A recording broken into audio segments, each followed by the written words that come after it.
नमस्ते। आज की कथा उत्पन्ना एकादशी व्रत कथा है। धर्मराज युधिष्ठिर कहने लगे कि हे भगवान, मैंने कार्तिक शुक्ल एकादशी अर्थात प्रबोधिनी एकादशी का सविस्तार वर्णन सुना। अब आप कृपा करके मुझे मार्गशीर्ष माह के कृष्ण पक्ष की एकादशी के विषय में भी बतलाइए। इस एकादशी का नाम क्या है तथा इसके व्रत का क्या विधान है, इसकी विधि क्या है, इसका व्रत करने से किस फल की प्राप्ति होती है। कृपया यह सब विधान पूर्वक कहिए। भगवान श्री कृष्ण बोले, मार्गशीर्ष माह में कृष्ण पक्ष में आने वाली इस एकादशी को उत्पन्ना एकादशी कहा जाता है। यह व्रत तीर्थ में स्नान करके भगवान के दर्शन करने से जो फल प्राप्त होता है उसके बराबर पुण्य मिलता है। इसका महात्म्य मैं तुमसे कहता हूँ, ध्यान पूर्वक सुनो। भगवान बोले, सतयुग में मुर नामक एक दैत्य उत्पन्न हुआ। वह बड़ा बलवान और भयानक था। उस प्रचंड दैत्य ने इंद्र, आदित्य, वसु, वायु, अग्नि आदि सभी देवताओं को पराजित करके भगा दिया।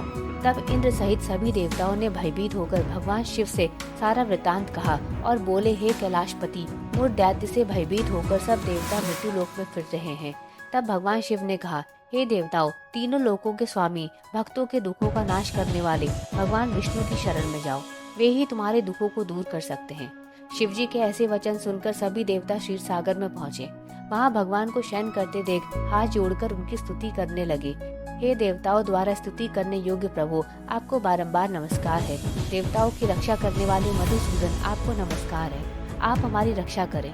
दैत्यों से भयभीत होकर हम सब आपकी शरण में आए हैं। आप इस संसार के कर्ता, माता पिता, उत्पत्ति, पालन कर्ता और संहार करने वाले हैं। सबको शांति प्रदान करने वाले हैं। आकाश और पाताल में भी आप ही हैं। सबके पितामह ब्रह्मा, सूर्य, चंद्र, अग्नि, सामग्री, होम, आहुति, मंत्र, तंत्र, जप, यजमान, यज्ञ, कर्म, कर्ता, भुक्ता भी आप ही हैं। आप सर्वव्यापक हैं। आपके सिवा तीनों लोकों में चल तथा अचल कुछ भी नहीं है। ये भगवान, दैत्यों ने हमको जीतकर स्वर्ग को भ्रष्ट कर दिया है और हम सब देवता इधर उधर भागे फिर रहे हैं। आप उन दैत्यों से हम सबकी रक्षा करें।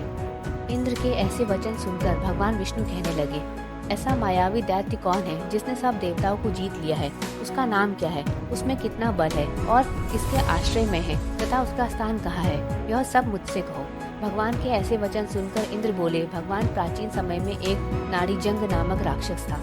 उसके महापराक्रमी और लोक विख्यात मुर नामक एक पुत्र हुआ। उसकी चंद्रवती नाम की नगरी है। उसी ने सब देवताओं को स्वर्ग से निकालकर वहाँ अपना अधिकार जमा लिया है। उसने इंद्र, अग्नि, वरुण, यम, वायु, ईश, चंद्रमा, नैवेद्य आदि सबके स्थान पर अधिकार कर लिया है। सूर्य बनकर स्वयं ही प्रकाश प्रदान करता है, स्वयं ही मेघ बन बैठा है और सबसे अजेय है। हे असुर निकंदन, उस दुष्ट को मारकर देवताओं को अजेय बनाइए। यह वचन सुनकर भगवान ने कहा, हे देवताओं, मैं शीघ्र ही उसका संहार करूंगा। तुम चंद्रावती नगरी जाओ। इस प्रकार कहकर भगवान सहित सभी देवताओं ने चंद्रवती नगरी की ओर प्रस्थान किया। उस समय जब दैत्य मुर सेना सहित युद्ध भूमि में गरज रहा था, उसकी भयानक गर्जना सुनकर सभी देवता भय के मारे चारों दिशाओं में भागने लगे। जब स्वयं भगवान रणभूमि में आए तो दैत्य उन पर भी अस्त्र शस्त्र आयुध लेकर दौड़े। भगवान ने उन्हें सर्प के समान अपने बाणों से बीट डाला। बहुत से दैत्य मारे गए, केवल मुर बचा रहा। वह अविचल भाव से भगवान के साथ युद्ध करता रहा। भगवान जो जो तीक्ष्ण बाण चलाते वह उसके लिए पुष्प सिद्ध होता।